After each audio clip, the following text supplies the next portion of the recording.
এই মুহূর্তে আমি দাঁড়িয়ে রয়েছি মন্দারণের যেখানে ওঠার গেট রয়েছে, সেখানে দেখতে পাচ্ছেন পর্যটকদের বহু ভিড় রয়েছে। তো পর্যটকরা আসছে পরস্পর, এখানে ভিড় লাগছে। এখানে বহু মানুষ বিদেশ থেকে দেশ থেকে অনেকেই মানুষ আসে। তো আজকে দেখাবো দেশি বিদেশি সবাই এখানে ভিড় লেগেছে।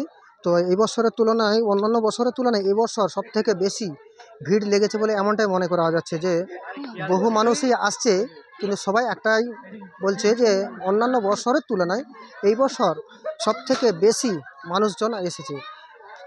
হুগলি জেলার সব থেকে পর্যটকের জায়গা একদম নাম করা রয়েছে, সেখানে হলো গড়মান্দারণ। এই গড়মান্দারণে রয়েছে যেখানে পীরের আস্থানে এবং পার্কিং রয়েছে। সেখানে পার্কেতে হাজার হাজার মানুষ আসে এবং এসে সেখানে ঘুরতে কেউ আসে, কেউ পিকনিক করার জন্য আসে, কেউ এবং আসে এখানে মাজার শরীফ রয়েছে সেখানে সবাই আসে সেখানে পীরের আস্তানাতে।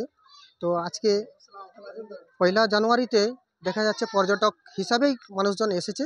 তো আজকে দেখানোর চেষ্টা করব যে বহু মানুষ এখানে এসেছে, কেউ পর্যটকের কেউ মানে সেই উদ্দেশ্যে নয়, সম্পূর্ণটা এখন আজকে যেটা দেখাচ্ছি সেটা হচ্ছে 1 জানুয়ারিতে যেখানে ফিস্টি করার জন্য এবং পর্যটকদের ভিড় লেগে আছে। দেখানোর চেষ্টা করব, দেখুন টিভিএন বাংলা নিউজে।